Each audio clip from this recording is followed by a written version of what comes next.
دیا کہ جو لوگ اللہ کی راہ میں لڑتے ہیں انہیں حکم دیا موت سے مت ڈرو. الم تر الی الذین خرجوا من دیارہم وہم الوف. ہزاروں لوگ بنی اسرائیل میں نکلے, ان کو حکم دیا کہ جہاد کرو, انہوں نے کہا مر جائیں گے, اللہ نے ویسے ہی مار دیا ان سب کو, مر جاؤ.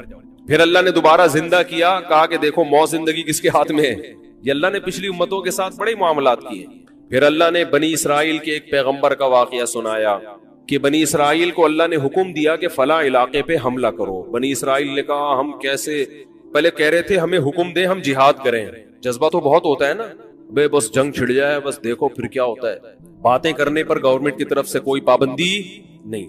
تو پیغمبر نے ان کو حکم دیا تم نالائق لوگ ہو, اللہ جہاد فرض کرے گا, تم لوگ کرو گے نہیں. انہوں نے کہا کیوں نہیں کریں گے, دشمن قوم نے ہم سے ہمارے بچے چھین لیے, ہمیں قیدی بنا دیا, ہمیں ہمارے گھروں سے جلا وطن کر دیا, بس آپ اللہ کا حکم کا انتظار کریں اور حکم دیں ہم لڑیں گے. پیغمبر نے کہا ٹھیک ہے بھائی, اللہ کا حکم آ گیا, ٹھیک ہے جہاد فرض ہو گیا ہے, اب اس قوم پہ حملہ کرو جس نے تمہیں گھروں سے نکالا, اور طالوت کو اللہ نے تمہارا کمانڈر بنا کے بھیجا ہے. طالوت تمہاری قوم میں ایسے ہیں جو تمہاری کیا کریں گے, کمانڈ. تو وہ کہنے لگے انا یکون لہ الملک علینا, طالوت کہاں سے کمانڈر ہو گیا بھائی, یہ تو غریب آدمی ہے, غریب کو ہم اپنا امیر نہیں بنا سکتے. پیغمبر نے ان سے کہا کہ ان کے اندر دو کوالٹی ہیں, زادہ بسطۃ فی العلم والجسم, جسم مضبوط, اور اللہ نے لڑنے کی نالج دی ہے, ان کو علم بھی دیا ہے, نقشے پڑھنا جانتے ہیں. یہی ہوتا ہے نا کمانڈر کے پاس علم, قوم کو لیڈ کرنا, فائٹ کرنا, اور صحت بھی اچھی. تو یہاں بھی کیسا قرآن نے بتایا کہ طالوت کو جو کمانڈر بنایا گیا, اللہ نے فرمایا کہ دو وجہ سے بنا رہا ہوں. ایک, صحت کیا ہے, اچھی ہے, اچھی صحت لڑنے کے لیے ضروری ہے, تبھی فوج میں ایکسرسائزز کروائی جاتی ہیں, ورزشیں کروائی جاتی ہیں, صحت کا بڑا خیال کیا جاتا ہے. شوگر کے مریض کو فوج سے فوراً کیا کیا جاتا ہے, برطرف. اب کوئی شوگر کا مریض ہو, بولے یار کوئی فوجی ہو نا لڑنے والا, یا کوئی بیماری ہو اس کو, بڑی کینسر ہو گیا, یار مجھے آپ نکال رہے ہو, یار یہ تو غلط ہے نا, دیکھو میں نے کیا کیا ہے. بھائی اللہ کا ایک اصول ہے, اللہ کا ایک قانون ہے کہ لڑنے کے لیے کون لوگ چاہیے, صحت مند لوگ چاہیے. جو ان بیماری, مجھے نہیں پتا شوگر والے کو نکالتے کہ نہیں نکالتے, بعض دفعہ میں بات کہہ دیتا ہوں پھر فون آ جاتا ہے بھائی کوئی نہیں نکالتا. میں نے سنا ہے کہ شوگر کے مریض کو فوجیوں میں کم از کم چھوڑتے نہیں ہیں, شاید آفیسر میں ہوتے ہیں, واللہ اعلم. تو اب بنی اسرائیل کو اللہ نے کمانڈر دے دیا طالوت. بنی اسرائیل نے کہا یہ غریب آدمی ہے, بھائی تم نے غربت کا کیا کرنا ہے, اس سے تم نے کوئی ہدیے لے کے تھوڑی کھانے ہیں, بس ایک دماغ, تمہیں اس کی غربت کا کیا کرنا ہے, جو تمہارے کام کی چیزیں وہ اس میں موجود ہیں. خیر طالوت جو ہے نا لشکر لے کے چلے. جب لشکر لے کے چلے ہیں تو طالوت نے کہا کہ بڑی قوم سے لڑائی ہے تو اللہ پہلے آزمائے گا, ہمیں پیاس لگے گی, اللہ نے حکم یہ دیا ہے کہ کسی نے دریا سے پانی نہیں پینا, پیاس کو برداشت کرنا ہے, ایک چلو پینے کی اجازت ہے, اس سے زیادہ نہیں. یہ آزمائش ہے, جو اس آزمائش میں پورا اترے گا تو اس کے ساتھ اللہ کی مدد. قرآن کہہ رہے زیادہ تر نے پی لیا, آزمائش میں پورے نہیں اترے. اب جب میدان میں کھڑے ہوئے ہیں تو حضرت داؤد علیہ السلام جو تھے نا, وہ پیغمبر ابھی بنے نہیں تھے, وہ بنی اسرائیل کے ایک فرد تھے حضرت داؤد. وہ طالوت کی کمانڈ میں ایک سپاہی بن کے لڑ رہے تھے. بنی اسرائیل کے بعد میں پیغمبر, اللہ نے اسی جنگ کی وجہ سے ان کو پیغمبر بنا دیا. اب کیا ہے کہ سامنے مقابلہ جو تھا نا, ان کے کمانڈر کا نام تھا جالوت, وہ بڑا پہلوان, بڑا بہادر, اس سے لڑنا آسان نہیں تھا. اب جب میدان گرم ہوا ہے نا, دونوں فوجیں آمنے سامنے کھڑی ہوئی ہیں, تو یہ بنی اسرائیل میں بہت سے بولنے لگے لا طاقت لنا اليوم بجالوت وجنودی, ہم میں تو لڑنے کی طاقت نہیں ہے, کم بہت اتنا لمبا چوڑا کمانڈر اور پیچھے اتنی ٹھاٹھیں مارتا ہوا سمندر, آج تو مریں گے بھائی, ہم میں ہمت نہیں ہے. اس گناہ کی وجہ سے ان کے حوصلے کیا ہو گئے, پست. اس لیے علماء کہتے ہیں کہ مجاہدین کو, جو ہمارے فوجی ہیں, ان لوگوں کو اس کا بڑا خیال کرنا چاہیے کہ آپ اگر چاہتے ہیں نا قوم میں لڑنے کا جذبہ ہو تو پرہیزگار بنیں گے, تقوی پیدا ہوگا تو موٹیویشن ملے گی. اگر تقوی پیدا نہیں ہوا تو دشمن کمزور ہوگا تو لڑیں گے, طاقتور ہوگا تو نہیں لڑیں گے. تو قرآن کہتا ہے کہ جنہوں نے اللہ کی نافرمانی کی نا, پانی پی لیا. دیکھو رمضان میں روزے رکھنا یہ فوجیوں پر بھی واجب ہے, سب پہ واجب ہے یہ. تو جنہوں نے کھا لیا نا, پی لیا, ان میں لڑنے کی طاقت بولو ختم. وہ کہنے لگے ہم میں تو طاقت ہی نہیں. جنہوں نے پانی نہیں پیا تھا وہ بہت تھوڑے تھے, انہوں نے ان کو موٹیویٹ کیا. کم من فئۃ قلیلۃ غلبت فئۃ کثیرۃ باذن اللہ. دیکھو تاریخ میں بہت دفعہ ایسا ہوا ہے کہ تھوڑی سی جماعتوں کو اللہ نے بڑے بڑے لشکروں پر غالب کیا ہے. اور واللہ مع الصابرین, اللہ صبر کرنے والوں کے ساتھ. وہ تو بھاگ گئے پتلی گلی سے. اس سے اور حوصلے ٹوٹتے ہیں جو تھوڑے سے رہ گئے تھے. لیکن انہوں نے کہا ہم پیغمبر کے حکم پہ آئے ہیں, پیغمبر غلط بات کا حکم نہیں دے سکتے. بعض دفعہ یہ ہوتا ہے کہ خام خامے کمزوروں کو طاقتور سے لڑوا دیا جاتا ہے, یہ کمانڈر کی غلطی ہوتی ہے نا کہ تو نے کیا کیا میں بھائی. یہاں تو اس غلطی کا امکان بھی نہیں تھا. لیکن جب بھی کمانڈر حکم دے اس کا حکم ماننا واجب ہے. جب ہو گیا تو اب لڑنا ہے. علماء کہتے ہیں جہاد فرض کفایہ ہے, لیکن جب میدان میں اتر گئے تو فرض عین ہو جاتا ہے. اب پیچھے بھاگنے کی آپ کو اجازت نہیں ہے. تو وہ جو تھوڑے سے لوگ رہ گئے تھے نا, اتنا بڑا لشکر, اتنے طاقتور, تو ان تھوڑوں نے لڑائی سے پہلے اللہ سے دعا مانگی, ربنا افرغ علینا صبرا. مجھے اس دعا میں بڑا مزہ آتا ہے مانگنے میں, ایسا مزہ آتا ہے. کیا منظر ہوگا وہاں, کیا دعا مانگی ہوگی. اے ہمارے رب, افرغ علینا صبرا, ہمارے اوپر صبر کو انڈیل دے. یہ نہیں کہا کہ اللہ ہمیں صبر کی توفیق دے, نا نا نا نا نا, صبر کی توفیق سے کام نہیں چلے گا. بہت طاقتور ہے, بڑا مشکل ہے لڑنا اس سے. توفیق نہیں چاہیے. بالٹیوں میں پانی بھر بھر کے جیسے انڈیلا جاتا ہے نا, اس کو افراغ کہتے ہیں. کوئی برتن پورا کسی پہ الٹ دو, خالی کر دو. اے اللہ صبر بالٹیوں میں بھر بھر کے لا اور ہمارے سر پہ بار بار انڈیل. اتنا صبر چاہیے ہم کو, اس کے بغیر ہم لڑ نہیں سکتے. اور ہمارے قدم پیچھے ہٹیں گے اس لڑائی میں. وَثَبِّتْ أَقْدَامَنَا, ہمارے قدموں کو گاڑ دے زمین میں کہ پیچھے نہ مڑ سکیں, ہم بھاگے نہیں. کیا خوبصورت دعا ہے یار, یہ قرآن کی بلاغت ہے. افرغ علینا صبرا, اے اللہ صبر کو ہمارے اوپر کیا کر دے, انڈیل, پھینک ہمارے اوپر صبر آسمان سے. وَثَبِّتْ أَقْدَامَنَا, اور ہمارے قدموں کو جما دے. وَانصُرْنَا عَلَى الْقَوْمِ الْكَافِرِينَ, اور ان کافروں کے خلاف ہماری مدد کر.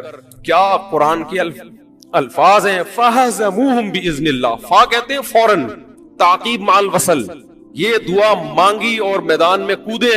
قرآن کہہ رہے فَهَزَمُوهُمْ, یہ نہیں کہا غلبوہم, دشمن پہ غالب آ گئے. نا نا نا نا نا, ایسے خاندانی لوگوں تھے اور ایسی پیاری دعا مانگی اور ایسا صبر دکھایا ان لوگوں نے کہ دشمن کو ذلیل کر دیا انہوں نے.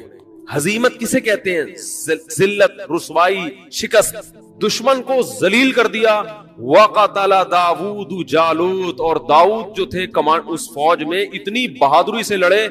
ایسے موقع پہ لڑنا بڑا مشکل ہے, چہ جائے کہ انسان بہادری سے لڑے. داؤد ایسی بہادری سے لڑے کہ جا کے نا جالوت کو جا کے قتل کیا انہوں نے. واڑے واہ, یہ کیسا اسلام ہے یار, آپ کو کیا سکھا رہے ہیں بھائی. پیغمبر کے ہاتھ سے کون قتل ہو رہا ہے. تبھی تو ہندوؤں کو یہ باتیں ہضم, تبھی تو کہتے ہیں قرآن سے جہاد کی آیتیں نکالو.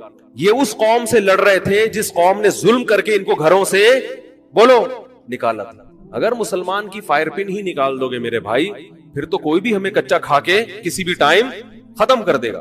قرآن کہہ رہے داؤد نے وہ بہادری دکھائی ہے کہ اس جنگ میں جا کے مارا کس کو ہے, جس سے سب سے زیادہ ڈر رہے تھے اسی پہ جا کے وار کیا کہ اس کو ماروں گا. تو لڑائی میں کامیاب ہوئے. یہ جو داؤد لڑائی میں کامیاب ہوئے صرف تقوی کی بیس پہ نہیں, پہلے سے ٹریننگ تھی, تربیت تھی, ایکسرسائز تھی, ورزش تھی, تیر اندازی تھی, ساری چیزیں ہوتی ہیں پھر میدان میں اتر کے انسان ایسے کارنامے کرتا ہے. اس میں تہجد بھی شامل تھی, اس میں دن کے روزے بھی تھے, اس میں اللہ کے سامنے رونا بھی تھا, اور اس میں اللہ کی عبادت اور شہادت کا جذبہ, اور سب سے بڑی بات ان سب کے ساتھ صحت بھی, ایکسرسائز بھی, ٹریننگ بھی. صرف تہجد, نماز, روزے سے انسان میدان میں لڑنے کے قابل بولو نہیں ہوتا. اس سے پتہ چلتا ہے ہمارے مذہب میں ورزش کی اور اپنی باڈی کو مینٹین رکھنے کی اور اپنے اندر یہ جو فنون ہے نا, یہ سیکھنے کی کتنی اہمیت ہے. حضرت داؤد علیہ السلام کب سے سیکھ رہے ہوں گے وہ. آج دونوں چیزوں کے ایک دوسرے سے کیا کر دیا ہے. کوئی مفتی جم میں جائے نا اگر اور ڈنڈ پیل رہا ہو, ٹھیک ہے لوگوں کے بہت سے پازیٹیو کمنٹس بھی آتے ہیں, لیکن بہت سے لوگوں کو یہ منظر بالکل بھی اچھا نہیں لگتا. یار ان کو تو رونے دھونے والا ہونا چاہیے. میں کہتا ہوں یہ کیا مذہب کا تصور پیش کر دیا یار. ادھر اللہ کہہ رہے ہیں داؤد نے کیا کام کیا ہے, ایسی ٹریننگ تھی ان کی, ایسا نشانہ تھا, اور مارشل آرٹ آج سیکھتے ہیں نا لوگ, بھائی یہ تو ہمارے مذہب کا حصہ ہے. بھائی آپ کیا سمجھ رہے ہو کہ صرف جا کے جالوت کے سامنے کھڑے ہو گئے ہوں گے اور بولا وہ ہینڈز اپ کر کے نا, اور پھر یوں کر کے ارطغرل کی طرح گردن اڑا دی ہوگی یوں کر کے. ارطغرل نے بھی بڑے کام کیے ہیں بھائی, وہ بھی تو سیکھا ہوا تھا تبھی تو کمانڈر بنا تھا. کتنی دیر تلواریں چلی ہوں گی آپس میں, کتنی دیر پسینے بہے ہوں گے, کتنی دیر ایک دوسرے کو پٹخا ہوگا. اس کے بعد جا کے داؤد علیہ السلام نے جالوت پہ غلبہ حاصل کیا, اس کو قتل کیا. اور اللہ کہتے ہیں داؤد کا یہ کام مجھے اتنا پسند آیا. اس سے بھائی ہمارے فوجیوں کو چاہیے کہ ورزش کرتے ہوئے نیت کیا کریں؟ اللہ کو راضی کرنا. ایکسرسائز کرتے ہوئے کیا نیت کرے؟ اللہ کو راضی. پھر میدان میں جب بہادری کے جوہر دکھاؤ گے تو آسمان پہ جو رب ہے اس کو آپ پہ رحم آئے گا, وہ آپ کو نوازے گا. اللہ نے داؤد علیہ السلام کو اس بیس پہ نبوت دے دی, نبی بنا دیا کہ اب بنی اسرائیل کے نبی کون ہے؟ یہ ہے. اور ایسے خاندانی نبی بنایا. قرآن کہہ رہا ہے وَقَتَلَ دَاوُودُ جالوت, داؤد نے جالوت کو قتل کیا. وَآتَاهُ اللَّهُ الْمُلْكَ, سب سے پہلا اللہ نے انعام یہ دیا کہ آج سے بادشاہت کس کے ہاتھ میں؟ داؤد کے. بنی اسرائیل کے بادشاہ کون بنیں گے اب؟ داؤد علیہ السلام. یہ بادشاہت بھی نعمت ہے, اللہ کی کمانڈر بنا دیا, رینک بڑھ گیا ان کا. بعض لوگ تواضع سے مرے جا رہے ہیں. ایک صاحب کو میں نے کہا آپ ترقی کیوں نہیں کرتے؟ فوج میں ہے وہ, کہہ رہے میں چاہتا ہی نہیں آفیسر بنوں. کیا کرنا ہے یار بنا کے, ٹھیک ہے نا, چھوڑو بس, دنیا مسافر خانہ ہے. وہ بھائی مسافر خانہ ہے تبھی تو کچھ کر کے جاؤ نا, تو ورنہ اللہ تو نکال دے گا. چل بھائی جا تو کچھ کر کے جاؤ.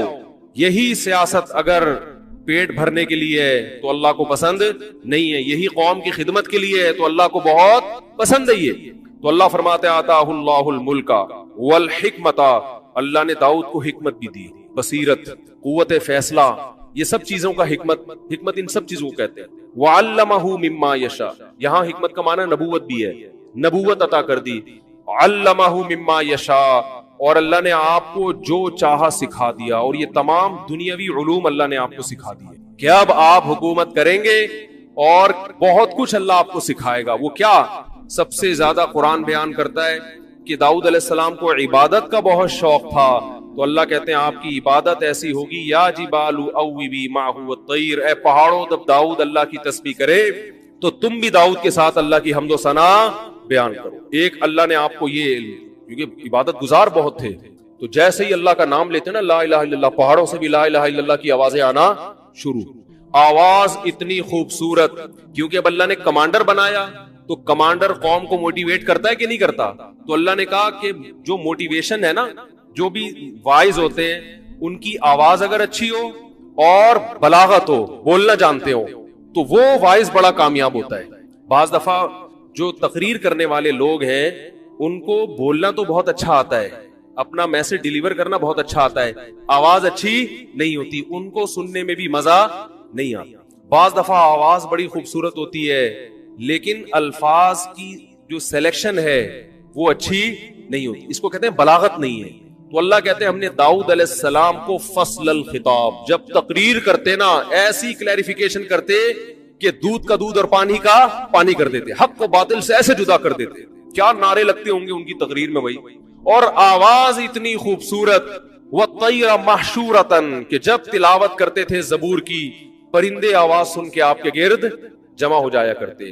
یہ تو اللہ نے آپ کو تقریر کی صلاحیت, آواز کی خوبصورتی, اور اللہ نے آپ کو جو عبادت دی, اور اصل تو جالوت کو قتل کرنے کی وجہ سے کمانڈر بنے. تو اللہ نے کہا کہ آپ اب لوہے کی زرہیں بنائیں گے اور لوہا میں آپ کے ہاتھ میں کیا کر دوں گا؟ نرم. قدر فی السرد, یہ جو جنگی لباس ہے نا لوہے کی زرہ, اس کے بانی حضرت داؤد علیہ السلام, کیونکہ تلوار کے زخم بہرل لگتے تھے. داؤد علیہ السلام نے لوہے کو پگھلا کے نا اس کی زرہیں بنانا, یہ ٹیکنالوجی دیکھو پیغمبر کو اللہ سکھا رہے ہیں, لوہے کی زرہیں بنانا, جنگی ٹوپیاں بنانا, اور وہ اللہ نے آسان کر دی, معجزہ دیا آپ کے ہاتھ میں. وہ ایسے جہاں جس طرح سے لوہے کو حکم دیتے نا وہ ڈھل جاتا. پھر اللہ نے داؤد علیہ السلام سے کہا کہ اے داؤد اعملوا آل داؤد شکرا, اے داؤد میں نے تجھ پر اتنے انعامات کیے, تجھے کمانڈر بنا دیا, تجھے ایک بیٹا دیا سلیمان جو تیرے بعد جانشین ہوگا, ولی عہد ہوگا, اور اس کو اس سے بھی زیادہ معجزے دوں گا. اتنے میں نے تجھ پر احسان کیے ہیں. اعملوا آل داؤد شکرا, اے داؤد اور اے داؤد کے خاندان والوں شکر ادا کرنا. قلیل من عبادی الشکور, شکر گزار بندے میرے بہت تھوڑے ہوتے ہیں. نعمتیں بہت سو کو ملتی ہیں لیکن نعمتیں حاصل کر کے اترانے والوں کی تعداد زیادہ ہے, شکر کرنے والے مارکیٹ میں شارٹ. لیکن داؤد علیہ السلام کو تو قرآن نے گواہی دی کہ وہ شکر گزار تھا, جس میں اللہ نے بتا دیا کہ میں بہت سو کو بڑی بڑی نعمتیں دیتا ہوں لیکن وہ نعمتیں ملنے کے بعد اپنی اوقات بھول جاتے. تو یہ بڑا دلچسپ واقعہ اللہ نے بیان کیا ہے کہ اسی بیس پہ داؤد علیہ ہے, اور اللہ نے ان کو بہت بڑی حکومت دی تھی. میں نے بتایا نا کہ دنیا میں جو خاندانی حکومتیں رہی ہیں وہ مذہبی ہی رہی ہیں. 3 مذہبوں نے دنیا میں دادا گیری کی ہے، بدماشی جسے کہتے ہیں، جائز بدماشی. ایک یہود نے کی ہے، پوری دنیا کو فتح کیا انہوں نے. پھر اللہ نے عیسائیوں کو غلبہ دیا، انہوں نے یہودیوں سے سارے علاقے چھین کے ان پہ حکومت کی. پھر اسلام جب دنیا میں آیا تو جو کام پہلے یہودیوں نے کیا تھا پھر ان کے ساتھ عیسائیوں نے کیا، تو پھر عیسائیوں کے ساتھ کس نے کیا؟ مسلمانوں نے. اچھا، کمال کی بات یہ ہے کہ مسلمانوں کی یہودیوں سے لڑائیاں نہیں ہوئی ہیں، بہت کم، صرف نبی کے دور میں تو ہوئی وہ خیبر میں اور بنو قریظہ وغیرہ سے. اس کے بعد بڑی لڑائیاں مسلمانوں کی یہودیوں سے کبھی بھی نہیں ہے. سارا ٹاکرا عیسائیوں سے رہا ہے، کیونکہ عیسائیوں نے یہودیوں سے علاقے چھین لیے تھے. یہودی پھر رعایا بن کے رہتے تھے، لیکن ان کو اس بات کا غم ہے کہ یہ تو سارا ہمارا حساب کتاب تھا نا. تو قرآن میں اللہ نے بتایا ہے کہ تمہارے جو پیغمبر دنیا میں آئے وہ نیک اعمال کی بنیاد پہ اللہ نے ان کو دنیا میں حکومت دی تھی. تم نے ان کی معیت میں جہاد کیا، وہ جہاد جس کے پیچھے صحیح موٹیویشن ہوتی ہے، اس میں مجاہدین کو ایک پاور ملتی ہے. اور جب جہاد کے پیچھے صرف پیسہ رہ جائے، زمین اور حکومت رہ جائے، تو اس جہاد میں طاقت نہیں رہتی، بلکہ وہ جہاد ہی نہیں رہتا ہے. تو اب یہ لوگ کہتے ہیں ہمارے پیغمبر تھے سلیمان علیہ السلام، داؤد علیہ السلام. تھوڑا سی تاریخ بتا دیتا ہوں نا، پتہ ہی ہوگا لیکن نئے لوگ بھی آتے ہیں. ابراہیم علیہ السلام سے اصل میں تو تاریخ شروع ہوتی ہے نا، جو پیغمبروں کی جو ہمیں ملتی ہے. ویسے تو اس سے پہلے بھی پیغمبر آئے ہیں، لیکن جو دنیا میں زندہ قومیں ہیں ان کی ہسٹری کہاں سے ملتی ہے ہمیں؟ ابراہیم علیہ السلام. اس سے پہلے کی ہمیں ویسے کتابوں میں تو تھوڑا بہت تذکرہ مل جائے گا، من حیث القوم کوئی قوم نہیں ہمیں نظر آتی اب، کیونکہ وہ مذہب سارے یہودیت میں پہلے چلے گئے، اس کے بعد عیسائیت میں، اس کے بعد اسلام. تو ابراہیم علیہ السلام کا زمانہ آج سے تقریباً لگ بھگ 4000 سال پرانا زمانہ ہے. اوپر نیچے ہو سکتا ہے، کوئی پوری کیلکولیشن کسی کی نہیں ہے. تقریباً کتنا ہے؟ 4000 سال پرانا زمانہ. انبیاء آتے رہے تھے، آدم علیہ السلام. اچھا، آدم علیہ السلام اور ابراہیم علیہ السلام میں کتنا ہے یہ نہیں پتا.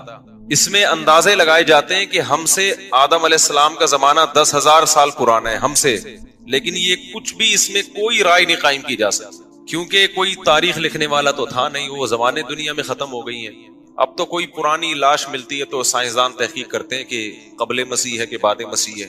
قاف میم لکھا ہوتا ہے نا، اب تو وہ بھی لکھنا چھوڑ دیا لوگوں نے، تو وہ اس سے پہلے کی بڑی بڑی تاریخیں. بہرحال تو ابراہیم علیہ السلام وہ نبی ہیں جن کو اللہ تعالیٰ نے بہت زیادہ نوازا تھا، کیونکہ بت پرست قوم کے خلاف کھڑے ہو گئے تھے. اور پھر ابراہیم علیہ السلام سے اللہ نے وعدہ کیا تھا کہ آپ کی اولاد میں ہم نبوت کو جاری کریں گے. میں کافی لمبی پہلے بتا چکا ہوں، بہت شارٹ کروں گا تاکہ آج ہمارا یہ ٹاپک نہ رہ جائے. تو ابراہیم علیہ السلام کی اولاد میں حضرت اسحاق علیہ السلام پیدا ہوئے، دوسری زوجہ سے اسماعیل علیہ السلام پیدا ہوئے، اور اسحاق علیہ السلام کی اولاد سے پھر 2 زوجہ تھیں، حضرت سارہ اور حضرت ہاجرہ. تو حضرت ہاجرہ سے نبی صلی اللہ علیہ وسلم پیدا ہوئے 2000 سال کے بعد ان کی نسل میں، یعنی ایک ہی پیغمبر پیدا ہوئے حضرت ہاجرہ سے جو محمد صلی اللہ علیہ وسلم تھے، اور مکہ میں جو ان کی اولاد ٹھہر گئی تھی. اور ادھر جو شام، آپ نا میپ کو پڑھا کریں، میپ کے بغیر بہت سارے قرآن کے واقعات سمجھ میں نہیں آتے. تو مجھے بھی میپ پڑھنے سے سمجھ میں نہیں آتے تھے، جب ٹریولنگ کیے تو ملک بیٹھنا دماغ میں شروع ہے، کون سا کنٹری کدھر کو ہے. بہت سی چیزیں پڑھنے سے نہیں آتی، ٹریولنگ سے آتی ہیں. اب میں حیران ہوتا تھا یہ مسلمان فوجیں یورپ کیسے پہنچ گئی تھی یار اس زمانے میں. اب جب میں خود گیا تو مجھے خیال ہو جب میں پہنچ سکتا ہوں تو فوجیں نہیں پہنچ سکتی کیا خیال ہے؟ لیکن ہمارا ٹریک تو الگ تھا نا، تو وہ پتا چلا وہ ادھر سے آئی ہیں، افریقہ کی طرف سے. آپ وہ دیکھیں نا نقشہ تو پتا چلتا ہے، وہ وہاں سے علاقے فتح ہوتے ہوتے ادھر سے انہوں نے رائٹ پہ، آگے سمندر تھا تو رائٹ پہ ٹرن مارنا پڑا ان کو. رائٹ پہ ٹرن مارا، اٹلی میں گھسے، اٹلی سے آگے پھر جرمنی تھا، فرانس پہ آ کے رک گئے تھے، ورنہ فرانس گیا تھا ہاتھ سے. تو وہ پھر آپس میں ہی بغاوت ہو گئی، آپس میں ہی لڑ پڑے تھے، ورنہ یورپ پہ مسلمانوں کا قبضہ ہو چکا ہوتا. تو لندن گیا تھا، صحیح ہے نا، لندن بھی گیا تھا گوروں کے ہاتھ سے. لیکن ہوا یہ کہ آپس میں پھٹا ہو گیا تھا، بغاوت ہو گئی، لڑائیاں ہو گئی 2 کمانڈروں کی. تو یورپ کو پھر چھوڑ دیا، پھر آپس میں الحمدللہ ایسا لڑے. آج تک کیا ہو رہا ہے؟ اللہ کے فضل سے لڑ رہے ہیں الحمدللہ، ہر سطح پہ لڑ رہے ہیں. اللہ تعالیٰ، میاں بیوی گھر میں لڑ رہے ہیں، حکومتیں آپس میں لڑ رہی ہیں، دوست سے لڑ رہا ہے، مذہبی اسکالر آپس میں لڑ رہے ہیں. اس لڑائی کی وجہ سے غیروں کا بڑا فائدہ ہے، وہ اتحاد کر رہے ہیں. مختلف ملکوں نے کرنسی ایک ایجاد کر لی، ٹھیک ہے نا، پاسپورٹ کی کوئی پابندی نہیں. یورپ نے ایک یونین بنا لی پوری، یہاں سے یہاں جاؤ کوئی مسئلہ نہیں، ادھر جاؤ ادھر جاؤ سب ہمارا ہے، وغیرہ وغیرہ. خیر، تو ابراہیم علیہ السلام کے جو شام میں جو سلسلہ چلا ہے نا، اچھا آج کا جو شام ہے پہلے اتنا نہیں تھا بلکہ یہ بڑا تھا، تو یہ اس میں فلسطین، اسرائیل، یہ سب علاقے آتے تھے، تو بیت المقدس تھا، وہاں پیغمبروں کا سلسلہ شروع ہوا، ہوتے ہوتے ہوتے آپ کو پتا ہے کہ اسحاق علیہ السلام کی اولاد میں تھے یعقوب علیہ السلام، ان کا لقب تھا اسرائیل۔ یعقوب علیہ السلام کا کیا لقب تھا؟ اسرائیل۔